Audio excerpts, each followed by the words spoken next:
امی مجھے بھی آپ کے ساتھ عبداللہ شاہ غازی کے مزار پر جانا ہے، جب بھی میں آپ سے جانے کا کہتا ہوں آپ انکار کر دیتی ہیں۔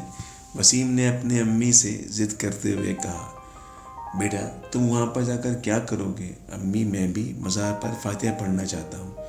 اچھا ٹھیک ہے چلو، مگر تم وہاں پر کوئی شرارت مت کرنا۔ وسیم کے لیے یہی بہت تھا کہ وہ اپنی والدہ کے ساتھ عبداللہ شاہ غازی کے مزار پر جا رہا تھا۔ کچھ ہی دیر بعد دونوں عبداللہ شاہ غازی کے مزار پر پہنچ چکے تھے۔ دونوں مزار میں داخل ہو ہی رہے تھے کہ اچانک ایک بزرگ جن کا چہرہ بےحد نورانی تھا، انہوں نے وسیم کا ہاتھ پکڑ لیا۔ ارے بابا جی، آپ نے بچے کا ہاتھ کیوں پکڑا؟ وسیم کی والدہ نے بزرگ سے پوچھا۔ بزرگ نے جواب دیا، بیٹا تم بہت نصیب والی ہو، تمہارے بیٹے پر شاہ جنات کی نظر ہے۔ جب یہ بڑا ہو جائے گا تب اس لڑکے سے اللہ کی مخلوق کی خدمت کے لیے کام لیے جائیں گے۔ مگر بابا جی ایسا کیوں کر ہوگا؟ بیٹا قسمت کا لکھا ہے، میں کیا کر سکتا ہوں۔ پھر انہوں نے وسیم کا ہاتھ چھوڑ دیا اور کہنے لگے کہ اس کی حفاظت تو جنات کیا کرتے ہیں، مگر یہ تم نہیں جانتی۔ دیر نہیں کرو، جلدی سے شاہ بابا کے مزار میں جاؤ، جن کے لیے آئی ہو وہ خود اس لڑکے سے ملاقات کر لیں گے۔ وسیم کی والدہ بزرگ کی بات سن کر پریشان ہو گئیں۔ فاتحہ پڑھنے کے بعد جیسے ہی وسیم اور اس کی والدہ واپس جانے کے لیے پلٹے تو وہ ایک سفید بلی کو اپنے راستے میں موجود پایا۔ وہ بلی وسیم کے سامنے آ کر بیٹھ گئی۔ وسیم کی امی نے اس بلی کو راستے سے ہٹانے کی بہت کوشش کی، مگر وہ بلی بہت خوفناک انداز میں غرائی۔ یہ دیکھ کر وسیم کی والدہ سہم گئیں۔ اتنی دیر میں وہی بزرگ آئے اور کہنے لگے، میں نہ کہتا تھا کہ جن کو ملنا ہے وہ خود اس لڑکے سے مل لیں گے۔ ان بزرگ نے بلی کو ہاتھ سے جانے کا اشارہ کیا۔ بلی راستے سے ہٹ گئی۔ بیٹا اب تم دونوں جا سکتے ہو، ڈرنے کی ضرورت نہیں، اس لڑکے کی حفاظت ہماری ذمہ داری ہے۔ مگر آپ کون ہیں بابا جی؟ وسیم کی والدہ نے بزرگ سے پوچھا۔ میں بھی اللہ کی مخلوق ہوں اور شاہ بابا کا شہدائی ہوں۔ یہ لڑکا شاہ جنات کی نگاہوں میں ہے اور رہے گا۔ تم کبھی بھی تنگ دستی کا شکار نہیں ہوگی، تمہارے گھر میں رزق کبھی کم نہیں ہوگا۔ شام کو جب وسیم کے ابا اپنے کام سے گھر واپس آئے تب وسیم کی والدہ نے سارا ماجرا اپنے شوہر کو سنایا۔ ان کے شوہر یہ قصہ سن کر خاموش ہو گئے اور کہنے لگے کہ وہ بزرگ بالکل سچ کہہ رہے تھے۔ شادی کے 6 سال تک جب ہمارے ہاں کوئی اولاد نہیں ہو رہی تھی تو میں منت مانگنے عبداللہ شاہ غازی کے مزار پر گیا تھا۔ مزار پر اولاد کے لیے دعائیں مانگ رہا تھا کہ اچانک کسی نے میرے کندھے پر ہاتھ رکھا اور کہا، پریشان مت ہو، تمہارے گھر میں اولاد ضرور ہوگی، مگر تم کو ایک وعدہ کرنا پڑے گا کہ تمہاری جو بھی اولاد ہوگی اسے تم کو شاہ جنات کے سپرد کرنا ہوگا۔ ٹھیک ہے، میں وعدہ کرتا ہوں۔ ان بزرگ نے کہا، ڈرو نہیں، وہ اولاد تمہارے پاس ہی رہے گی۔ شاہ جنات اس سے اللہ کی مخلوق کی خدمت کے کام لیں گے۔ تم بھی شاہ جنات اور اپنی اولاد کے درمیان مت آنا ورنہ نقصان اٹھاؤ گے۔ وسیم کی والدہ یہ سن کر پریشان ہو گئی اور کہنے لگی کہ اس کا مطلب ہے کہ ہمارا بیٹا اب ہمارے پاس نہیں رہے گا۔ ارے نہیں نہیں، ایسا ہرگز نہیں ہوگا، ہمارا وسیم ہمارے پاس ہی رہے گا، مگر شاہ جنات اس سے جو بھی انسانی خدمت کے کام لینا چاہیں گے وہ لیں گے۔ دن گزرتے رہے، آخر وہ دن بھی آ گیا کہ جب شاہ جنات وسیم کے گھر پہنچ گئے۔ وہ جمعرات کا دن تھا، مغرب ہو چکی تھی۔ دروازے پر دستک ہوئی۔ وسیم کے والد دروازہ کھولنے گئے، کیا دیکھتے ہیں کہ وہاں ایک بزرگ اپنے 4 ساتھیوں سمیت دروازے پر کھڑے ہیں۔ ان سب کے چہروں پر نور کی بارش ہو رہی تھی۔ وسیم کے والد نے پوچھا، آپ کون ہیں؟ ان بزرگ نے کہا، آپ کو اپنا وعدہ یاد ہے یا بھول گئے؟ وسیم کے والد کو جیسے سب کچھ یاد آ گیا۔ جی ہاں یاد ہے، اگر یاد ہے تو ہمیں اپنے لڑکے کے پاس لے چلیں۔ وسیم کے والد نے کہا، حضرت آپ ذرا انتظار فرما لیں، میں پردے کا بندوبست کر کے حاضر ہوتا ہوں۔ وسیم کے والد گھر میں گئے اور کچھ دیر بعد واپس آئے۔ آئیے حضرت، میں آپ کو وسیم کے پاس لیے چلتا ہوں۔ وسیم کے والد بزرگ کو لے کر وسیم کے پاس آ گئے۔ ان بزرگ نے وسیم کے ماتھے پر اپنا ہاتھ رکھا اور اسے سینے سے لگا لیا۔ انہوں نے وسیم سے کہا، آج سے تم ہمارے نائب ہو اور تمہارا کام اللہ کی مخلوق کی خدمت کرنا ہے۔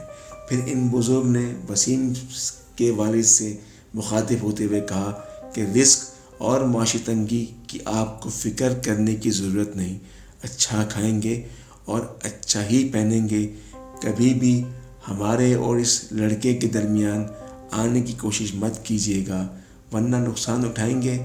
پھر انہوں نے وسیم کے سینے پہ ہاتھ رکھ کر کچھ پڑھنا شروع کیا اور وسیم سے کہا کہ تمہاری حفاظت اور تمہاری مدد کے لیے 2 جنات ہمیشہ تمہارے ساتھ رہیں گے، وہ صرف تمہیں کو نظر آئیں گے، کسی اور کو نظر نہیں آئیں گے۔ تم کو کب جانا ہے، کس کے پاس جانا ہے، یہ پیغام تم کو مل جایا کرے گا۔ انہوں نے وسیم کو ایک انگوٹھی پہنائی اور کہا کہ جب تم ہم سے ہم کلام ہونا چاہو تو اس انگوٹھی پر 2 مرتبہ اول آخر درود شریف پڑھ لیا کرو، اس کے بعد دوبارہ ہم سے رابطہ ہو جایا کرے گا۔ نماز کی پابندی کرنا، اپنے والدین کا احترام کرنا۔ اب ہمیں جانا ہوگا۔ وسیم کے والد نے ان بزرگ سے پوچھا کہ کیا آپ شاہ جنات ہیں؟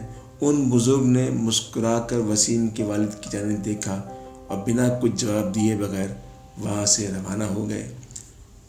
ایک دن وسیم کو حکم ملا کہ فیصل آباد کے ایک گھر پر کچھ جنات قابض ہو گئے ہیں اور وہ اس گھر کے مکینوں کو ناحق پریشان کر رہے ہیں، اس گھر کو ان جنات سے آزاد کرا دو۔ وسیم نے شاہ جنات کے حکم کی تعمیل کی غرض سے ان جنات کو اپنے پاس حاضر کیا اور ان سے کہا کہ وہ فوری طور پر اس مکان کو خالی کر دیں، یہ شاہ جنات کا حکم ہے ورنہ سخت سزا کے مرتکب قرار پاؤ گے۔ یہ سن کر ان جنات نے کہا، ہم سے غلطی ہو گئی، ہمیں معاف کر دیا جائے، ہم اس گھر سے چلے جاتے ہیں۔ وسیم کے شب و روز شاہ جنات کے حکم کی تعمیل کرتے گزر رہے تھے اور وہ اللہ کے مخلوق کی خدمت کر رہا تھا۔ ایک دن ایک خاتون اپنا مسئلہ لے کر وسیم کے پاس آئیں اور کہنے لگیں کہ میرے بیٹے نے ایک حمزاد کو اپنے بس میں کرنے کا عمل کیا تھا۔ حمزاد تو قابو میں آ گیا مگر وہ میرے بیٹے کو بہت پریشان کر رہا ہے، بعض اوقات وہ میرے بیٹے کو مارتا ہے اور اسے بہت تنگ کرتا ہے اور وہ اسے سونے بھی نہیں دیتا۔ وسیم نے خاتون سے کہا کہ وہ اپنے لڑکے کو میرے پاس بھیجے، باقی اللہ خیر کرے گا۔ اس خاتون کا لڑکا جب وسیم کے پاس آیا تو وسیم نے اس لڑکے سے کہا کہ اپنے حمزاد کو میرے سامنے حاضر کرو۔ لڑکے نے حمزاد کو حاضر کر لیا۔ وسیم نے حمزاد سے پوچھا کہ کیوں اس نے اس لڑکے کو پریشان کیا ہے؟ حمزاد نے کہا کہ یہ اکثر ناپاکی کی حالت میں رہتا ہے، نماز نہیں پڑھتا، اپنی والدہ کا احترام نہیں کرتا اور مجھ سے ناجائز کاموں کی تکمیل کے لیے کہتا ہے۔ یہ مجھ سے شراب منگواتا ہے، جبکہ اس نے مجھ سے یہ عہد کیا تھا کہ مجھ سے کبھی بھی کوئی ناجائز کام نہیں کروائے گا، مگر اس نے کبھی بھی اپنے عہد کی پاسداری نہ کی۔ مجھے اس کی والدہ سے حیا آتی ہے، اس لیے ابھی تک میں نے اس کا کام تمام نہیں کیا۔ اس کو اس لیے تنگ اور پریشان کرتا رہا تاکہ یہ مجھے آزاد کر دے۔ وسیم نے یہ سب سن کر اس لڑکے سے کہا، غلطی تمہاری ہے، اس لیے بہتر یہی ہے کہ تم اس حمزاد کو آزاد کر دو۔ لڑکے نے اس حمزاد کو وسیم کے کہنے پہ آزاد کر دیا۔ اسی طرح ایک نوجوان لڑکی کو لاہور سے وسیم کے پاس لایا گیا۔ اس لڑکی کے والدین نے بتایا کہ اس لڑکی پر ایک جن عاشق ہو چکا ہے اور وہ اس لڑکی کا گھر بسنے نہیں دیتا۔ جب بھی کوئی رشتہ آتا ہے یہ جن اس لڑکی پر حاوی ہو جاتا ہے اور رشتہ لے کر آنے والے لڑکی کو پاگل قرار دے کر چلے جاتے ہیں۔ ہم نے آپ کے بارے میں بہت سن رکھا ہے، آپ ہماری مدد کریں، ہماری لڑکی کی صحت دن بدن گرتی چلی جا رہی ہے۔ وسیم نے کہا، پریشان مت ہو۔ وسیم نے اس جن کو حاضر کیا اور اس سے پوچھا کہ وہ کیوں اس لڑکی پر حاوی ہو گیا ہے۔ اس جن نے کہا، مجھے اس لڑکی سے عشق ہو گیا ہے، میں اس سے شادی کرنا چاہتا ہوں، میں اس کو نہیں چھوڑوں گا۔ وسیم نے کہا، یہ غلط ہے، تم آتشی مخلوق ہو اور انسان مٹی سے بنا ہے، مٹی اور آگ کا کیا جوڑ، تمہارے لیے یہی بہتر ہے کہ تم اس لڑکی کو آزاد کر دو۔ جن نے کہا کہ وہ شاہ جنات کے خاندان میں سے ہے، اس لیے میں اس لڑکی کو کبھی نہیں چھوڑوں گا۔ وسیم نے کہا شاہ جنات کبھی بھی کسی سے زیادتی کا حکم نہیں دیتے، اس لیے بہتر یہی ہے کہ تم اس لڑکی کو آزاد کر دو۔ جن نے کہا تم مجھے حکم دینے والے کون ہوتے ہو؟ وسیم نے کہا مجھے شاہ جنات نے اس زمین پر اپنا نائب بنایا ہے، میں کیسے مان لوں؟ اس جن نے وسیم سے سوال کیا۔ وسیم نے اسے شاہ جنات کی جانب سے دی گئی انگوٹھی دکھائی۔ جن نے جب یہ انگوٹھی دیکھی تو اس نے وسیم سے کہا کہ مجھے معاف کر دو، میں اس لڑکی کو چھوڑ دوں گا، مجھے بچا لو، میں وعدہ کرتا ہوں کہ میں اس لڑکی کو چھوڑ دوں گا۔ وسیم نے کہا تمہارے لیے یہی بہتر ہے کہ تم اس لڑکی کو آزاد کر دو، ورنہ تمہیں شاہ جنات کے غیظ و غضب سے کوئی نہیں بچا سکتا۔ جن نے کہا میں جا رہا ہوں، اور اب میں اس وعدے کے ساتھ جا رہا ہوں کہ میں دوبارہ اس لڑکی پر کبھی حاوی نہیں ہوں گا۔